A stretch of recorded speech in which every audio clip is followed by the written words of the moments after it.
everybody, and welcome to my YouTube channel. I, of course, am just another heavy metal maniac. It's been a bit of a minute. I meant to put this video out like much earlier, but I've just kind of been a bit busy with work, and plus I was a little bit sick on Sunday, so I was kind of, not really able to do this. But alas, I am finally here to bring you guys yet another album review, and that album is none other than the newest offering from Warbringer, entitled Wrath and Ruin. So, this is the 7th studio album from this California-based thrash metal band. One of the big bands to come out the whole kind of, thrash metal revival of the early to mid-2000s. I guess these guys were a bit later, because their debut came out in 2009, I believe, if I remember correctly, or 2008, somewhere around there.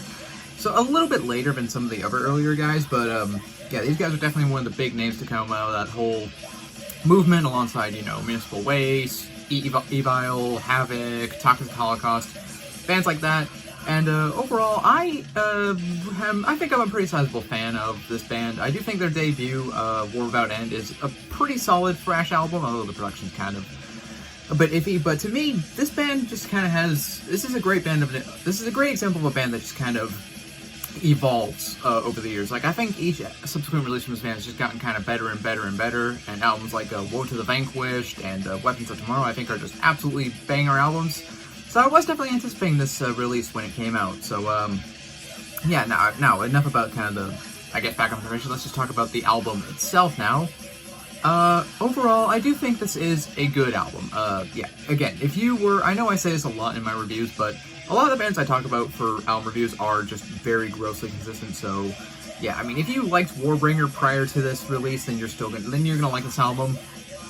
Really, they haven't, drastically changed their sound. Again, they've just kind of evolved over time, and they've managed to bring in kind of different elements, and I will say this is probably their most, maybe different sounding album, or maybe kind of their more, slightly kind of experimental release in some ways. There are some absolutely awesome songs on here. The opening track, The Sword and the Cross, I think is a really, really cool song.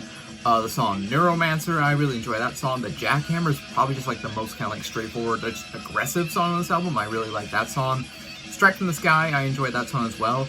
I will say, I feel like theme-wise is a little bit different, because obviously Warbringer, as you would expect, all their lyrics are centered around, war and destruction.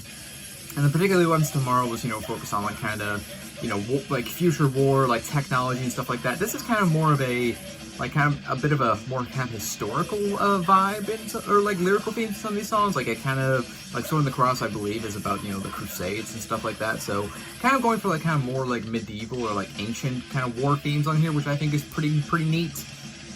I will say that this album is loaded with all kinds of different dynamics. I think all these songs do stand apart from one another. There's not really a song on here that really sounds like another song.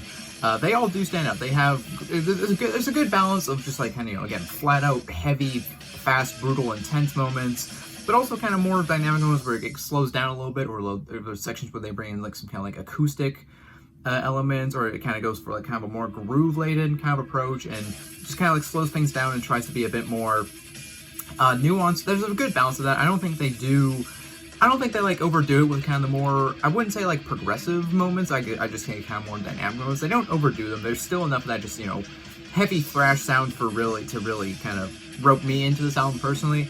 I will say there are some moments on this album where it honestly feels kind of more like a Melodeath album in some spots than a thrash album. There's some moments in here where it's just very kind of melodic, and it feels kind of more like melodic death metal riffing as opposed to thrash metal riffing. Which that's kind of a bit of a trend I've noticed in a lot of thrash bands, where, it's kind of thrash bands kind of bring in elements of Melodeath. That's kind of a thing. I feel like that's kind of been popping up recently, which I don't mind personally, because I do enjoy Melodeath, but yeah, that's just kind of an observation that I made. I will say that my kind of main complaint on this album is that it just didn't really manage to hold my attention the entire way through. There were some moments on here where I feel like the energy just kind of lulled out a little bit, and it just kind of was a bit too slow for my liking. I was just kind of okay, well, this isn't necessarily bad. I just kind of wish they would, get back to just pummeling me with riffs. Which, granted, this band does bring the riffs for sure. But, yeah, just some of the moments, this album just wasn't able to hold my attention all the way through. I will say, I don't think it's overly long. It's only about 40 minutes long, so, which I appreciate. It's not overly long. The production is definitely a bit more modern. It's kind of, again, that modern thrash production where it's a little bit more clean, a little bit more polished, but it's not enough to really drag the album down. for me. Overall, though, I do really enjoy this album. I think this is a really solid album, and I will say I think the two previous albums to this album were a bit stronger, so... but again, it is really interesting to see how this band has evolved over the years and how they kind of adapted their songwriting, and just, I feel like they have definitely improved as songwriters and musicians as the years have gone on. And overall, Wrath and Ruin, I think this is a pretty solid album. If you have not heard, again, if you liked Warbringer prior to this album, you're gonna like this album. If you have not heard Warbringer and you're a fan of, I'd say, like Slayer, Destruction, maybe a little bit of like kind of Sacrifice in there too, a little bit maybe. Check us out. I think you'll probably enjoy this album. If I had to give it a rating, I'd probably give it like a 3.5 out of 5. It's a really solid album. I will definitely return to it. I don't really see this album like going on my end of the year list or anything necessarily, but overall I do like this album. So for me, Wrath and Ruin by Warbringer, it's a solid album. Definitely recommend that you check it out if you have not. And well, that concludes my review for the newest offering from Warbringer entitled Wrath and Ruin. So, if you made it to the end of this video, you are awesome and I appreciate you. Do consider leaving a like if you enjoyed this video. Leave a comment down below. Tell me, do you agree with my thoughts on this album? Do you disagree? Let me know down in the comments. If you're not subscribed, do consider subscribing because I do have a lot more content coming your way. And, well, that about does it. I am just another heavy metal maniac. I'll see you all sometime in the future. In the meantime, all of you take care and have a great day. So long.